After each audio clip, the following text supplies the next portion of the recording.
Hello दोस्तों, good morning. आज शुरुआत करेंगे। अगला टॉपिक हमारा है, आज चंबल नदी का टॉपिक रहेगा। तो चंबल नदी यहाँ पर दोस्तों पढ़ेंगे हम लोग।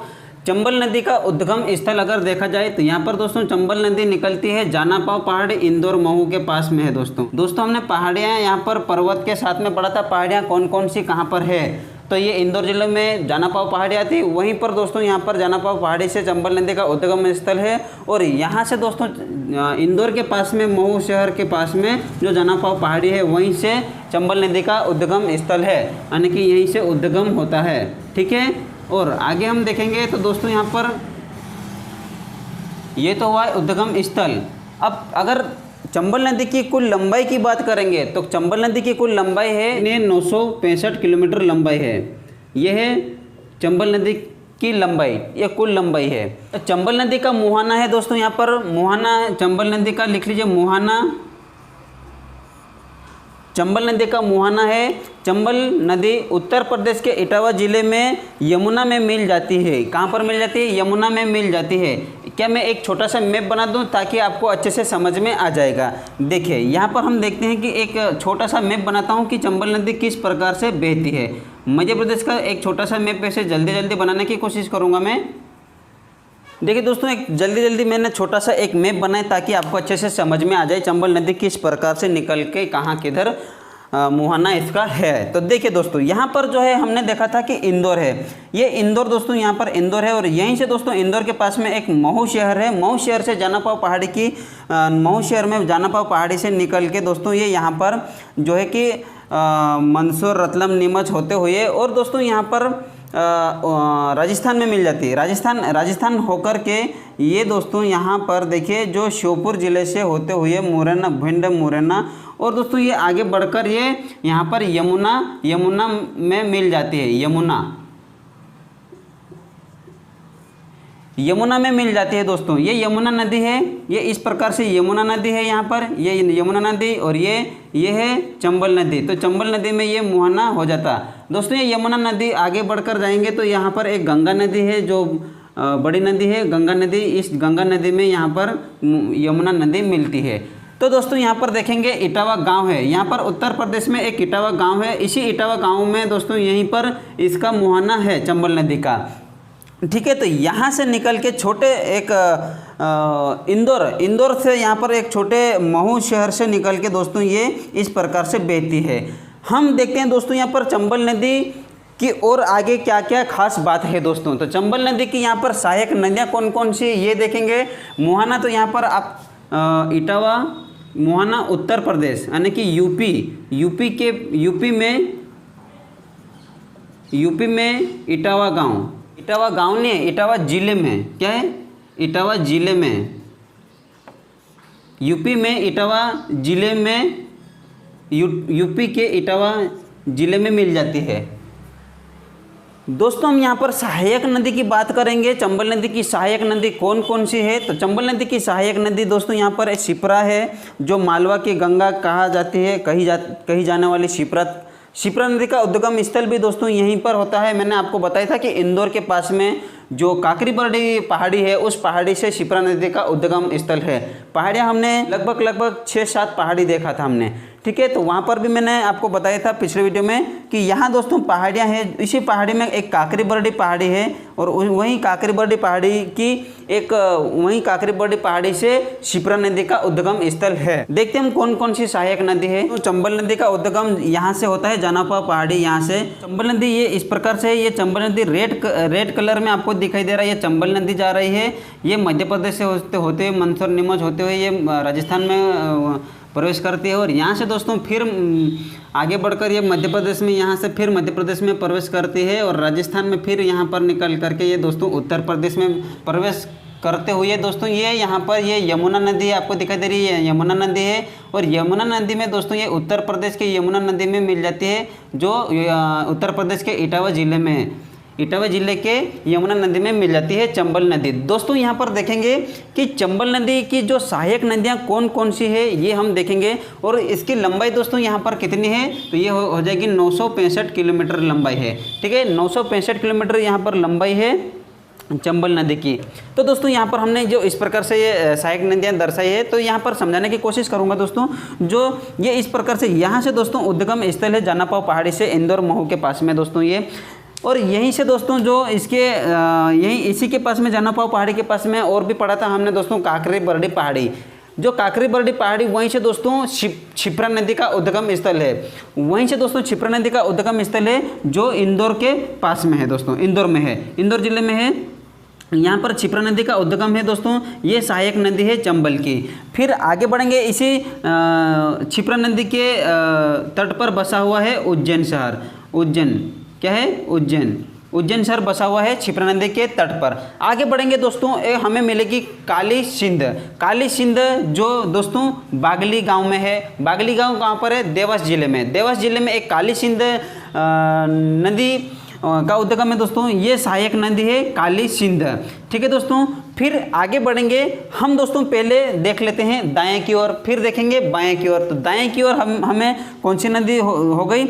काली सिंध हो गई, क्षिप्रा हो गई। अब आगे बढ़ेंगे दोस्तों, तो आष्टा तहसील से जो सीहोर जिला से एक आष्टा तहसील से पार्वती नदी का उद्गम है, और ये पार्वती नदी दोस्तों चंबल नदी की सहायक नदी है। ठीक है, इसके आगे बढ़ेंगे दोस्तों, तो हमें मिलेगा यहाँ पर श्योपुर जिले में एक शीप नदी का उद्गम है दोस्तों। शीप नदी ये जो है चंबल नदी की सहायक नदी है दोस्तों। शीप नदी के बाद में देखेंगे तो यहाँ पर है शिवपुरी पठार में दोस्तों एक पालपुर कोनो नदी निकलती है, और ये है एक सहायक नदी चंबल की। दोस्तों पालपुर कोनो पठार में एक अभ्यारण्य भी है जो पालपुर कोनो अभ्यारण्य है, और ये दोस्तों श्योपुर में दोस्तों शिप नदी पर एक बांध है जो बंजारा बांध है। कौन सा बांध है? बंजारा बांध है। अब हम देखेंगे दोस्तों बाईं ओर, तो बाईं ओर यहाँ पर देखेंगे दोस्तों एक शिवना नदी है। शिवना नदी जो मंदसौर में है। तो शिवना नदी के तट पर कौन सा जिला है? तो मंदसौर जिला बसा हुआ है। और दोस्तों ये शिवना नदी जो सहायक नदी चंबल की है, चंबल की सहायक नदी शिवना नदी। और दोस्तों आगे बढ़ेंगे तो हमें मिलेगी एक बनास नदी दोस्तों, ये अरावली पर्वत है। ये क्या है?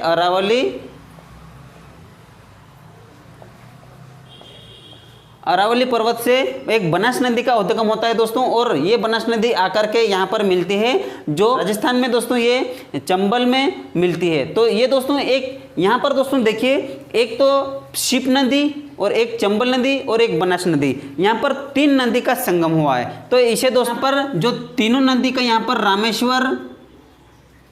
रामेश्वर त्रिवेणी संगम। ठीक है दोस्तों, तो यहाँ पर रामेश्वर त्रिवेणी संगम का निर्माण करती है कौन सी नदी? एक शिप नदी, एक चंबल नदी, और बाईं ओर से आती है बनास नदी। तो ये तीनों नदी यहाँ पर दोस्तों रामेश्वर त्रिवेणी का संगम का निर्माण करती है। अब दोस्तों हम आगे देखेंगे, ये तो हुआ है दोस्तों यहाँ पर सहायक नदी की बात की है। अब हम आगे बात करते हैं दोस्तों यहाँ पर परियोजना कौन सी है। परियोजना दोस्तों यहाँ पर कौन सी परियोजना है, कौन से बांध है, ये हम देखते हैं। आइए देखते हैं यहाँ पर परियोजना। यहाँ से दोस्तों जो मंदसौर के पास में एक मंदसौर में दोस्तों गांधी सागर परियोजना है। क्या है? गांधी सागर परियोजना। यहाँ ये कहाँ पर है? तो ये मंदसौर में है दोस्तों। ठीक है, चंबल नदी के ऊपर गांधी सागर परियोजना है, ये मंदसौर में है। आगे बढ़ेंगे दोस्तों तो हमें मिलेगा एक राणा सागर परियोजना। ये दोस्तों राणा सागर परियोजना जो चित्तौड़ में है। ये कहाँ पर है? चित्तौड़ में है। यहाँ पर लिख लीजिए कि चित्तौड़ राजस्थान के चित्तौड़ में राजस्थान के चित्तौड़ में राणा सागर परियोजना है। ठीक है दोस्तों, फिर आगे बढ़ेंगे तो एक और परियोजना मिलेगी, जो ये परियोजना दोस्तों कौन सी है? तो जवाहर सागर परियोजना। ये कौन सी मिलेगी? जवाहर सागर परियोजना।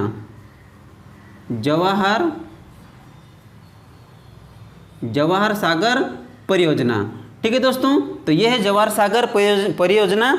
इसके बाद आगे बढ़ेंगे दोस्तों तो एक और राजस्थान में परियोजना मिलेगी, ये है कोटा बैराज परियोजना। ठीक है, राजस्थान में ही है कोटा बैराज परियोजना। फिर दोस्तों हम आगे देखते हैं कोटा बैराज परियोजना के बाद में दोस्तों चंबल नदी पर प्रमुख जलप्रपात कौन से हैं ये देखते हैं। चलिए दोस्तों, परियोजना की बात करेंगे तो ये दोस्तों यहाँ पर जो आपको दिखाई दे रहा होगा राजस्थान में, ये राजस्थान में है, जवाहर सागर के पास में दोस्तों, जो कोटा में है। कोटा में दोस्तों यहाँ पर एक चुलिया जलप्रपात है।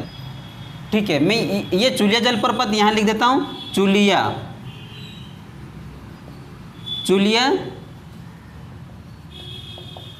जलप्रपात। ये दोस्तों चुलिया जलप्रपात कहाँ पर है, तो ये है भैंसरोडगढ़।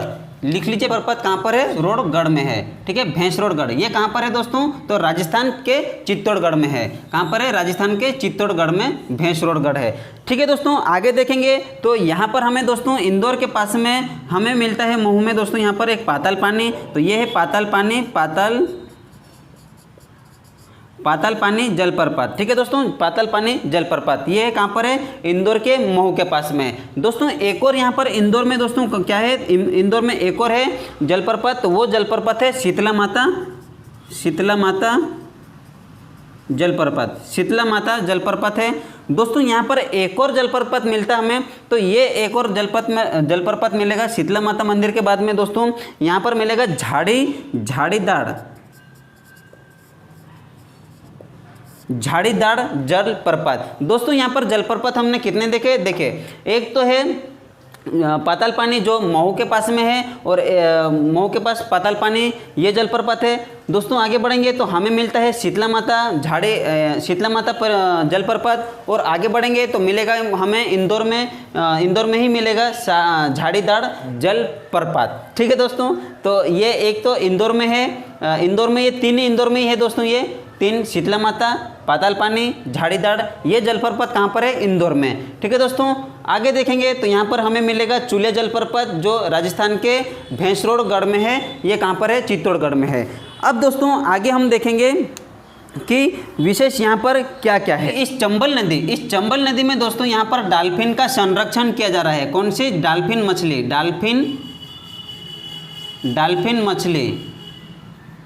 डॉल्फिन मछली का क्या किया जा रहा है, संरक्षण किया जा रहा है। डॉल्फिन मछली का संरक्षण किया जा रहा है दोस्तों। इसी डॉल्फिन मछली को ब्रांड एम्बेसडर का दर्जा दिया गया, या फिर ब्रांड एम्बेसडर बनाया गया। ठीक है दोस्तों, डॉल्फिन मछली को।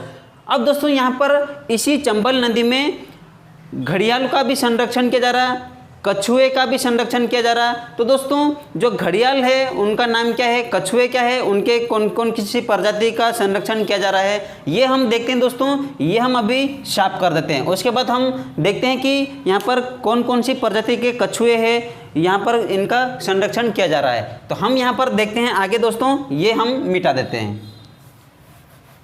दोस्तों देखिए यहाँ पर आगे नीचे फिर लिखिए, ऐसा एक स्टार बनाकर लिख लीजिए दोस्तों आगे कि चंबल नदी कैसी नदी थी। देखिए चंबल नदी अवनालिका अपर्दन, क्या है, अवनालिका अपर्दन व बीहड़ को क्या कहते हैं दोस्तों, रिवाइन लैंड का निर्माण करती थी। कौन सी नदी, तो चंबल नदी एक बीहड़ का निर्माण करती। जैसे कि दोस्तों ये चंबल नदी है, ये चंबल नदी बह रही है, इसके आसपास का क्षेत्र दोस्तों ये ऐसे टीले यानी कि बीहड़ों का निर्माण करती है। तो ये बीहड़ों का निर्माण कौन करती है, कौन सी नदी, तो चंबल नदी करती है। ठीक है दोस्तों, आगे देखिए यहाँ पर मध्य प्रदेश के बीहड़ प्रजाति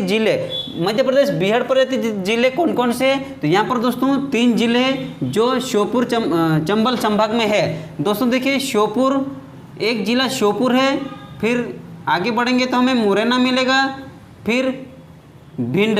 तो दोस्तों ये मध्य प्रदेश के बीहड़ों का जो बीहड़ों से प्रभावित है, क्या है, मध्य प्रदेश के जिले जो बीहड़ों से प्रभावित है वो कौन कौन से जिले हैं, श्योपुर, मुरैना और भिंड है। तो ये दोस्तों बीहड़ों से प्रभावित जिले हैं। आगे देखेंगे चंबल नदी पर जो चंबल घड़ियाल, क्या है, चंबल नदी पर चंबल घड़ियाल जो दोस्तों चंबल घड़ियाल देवरी घड़ियाल के नाम से जाना जाता है। तो वो दोस्तों देवरी घड़ियाल का केंद्र कहाँ पर स्थित है, तो ये है दोस्तों मुरैना में है। कहाँ पर है, मुरैना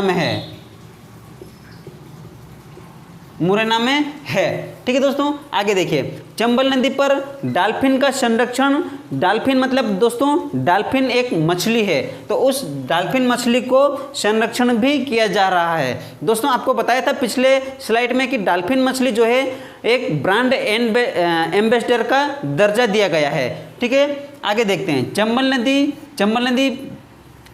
चंबल नदी में दोस्तों ये कछुए की प्रजाति है, बटागुर, कटहवा, चित्रा इंडिका, ये दोस्तों प्रजाति है कछुए की। तो कछुए की प्रजाति दोस्तों, ये कछुए की प्रजाति का संरक्षण हो रहा है। क्या हो रहा है? संरक्षण हो रहा है दोस्तों। इसे कछुए की प्रजाति को IUCN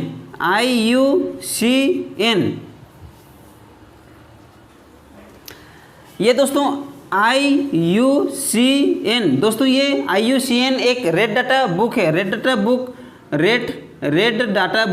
डाटा ये दोस्तों IUCN रेड डाटा बुक में शामिल किया गया है इस कछुए की प्रजाति को। ठीक है, एक बुक में, रेड डाटा बुक में शामिल किया गया है बटागुर, कटहवा और चित्रा इंडिका, ये इन प्रजातियों को, कछुए की इन प्रजातियों को एक रेड डाटा बुक में शामिल किया गया है। आगे देखेंगे दोस्तों यहाँ पर कि चंबल नदी का प्राचीन नाम क्या है? तो एक है चर्मावती और कामधेनु, ये प्राचीन नाम है दोस्तों। और इसकी चंबल नदी की लंबाई कितनी है दोस्तों? तो चंबल नदी की लंबाई है 965 किलोमीटर है। आगे देखते हैं बनास नदी। बनास नदी की सबसे दोस्तों, ये बनास नदी कहाँ से निकलती है? देखिए, बनास नदी कौन सी? बनास नदी चंबल नदी की सबसे बड़ी सहायक नदी है। सबसे बड़ी सहायक नदी अगर पूछा जाए दोस्तों तो बनास नदी है, जो अरावली पर्वत से निकलती है। आपको मैंने पिछले स्लाइड में बताया है, जिसका उद्गम स्थल कहाँ से? अरावली पर्वत से। अरावली पर्वत से दोस्तों ये राजस्थान के कुंभलगढ़ से ये निकलती है। ठीक है, राजस्थान के कुंभलगढ़ से निकलती है अरावली पर्वत से। तो ये है बनास नदी। बनास नदी एक चंबल नदी की सबसे बड़ी सहायक नदी है। अब देखेंगे दोस्तों आगे नेक्स्ट वीडियो में फिर मिलेंगे। आज का वीडियो हम यहीं तक रखते हैं दोस्तों अगर आपको वीडियो कैसा लगा कमेंट बॉक्स में कमेंट करके जरूर बताइए दोस्तों। तो दोस्तों अगर चैनल पर नए हो तो चैनल को सब्सक्राइब जरूर कर लीजिए, बेल आइकन पर ऑल प्रेस कर दीजिए और आपको दोस्तों शेयर जरूर करना है, अपने दोस्तों को शेयर जरूर कर दीजिए ताकि दोस्तों ज़रूरतमंद तक पहुंच सके ये वीडियो भी। और आप भी देखिए दोस्तों, और चैनल पर नहीं तो चैनल को जरूर सब्सक्राइब कर लीजिए दोस्तों। ठीक है, फिर मिलते हैं नेक्स्ट वीडियो में दोस्तों। जय हिंद, जय भारत, धन्यवाद।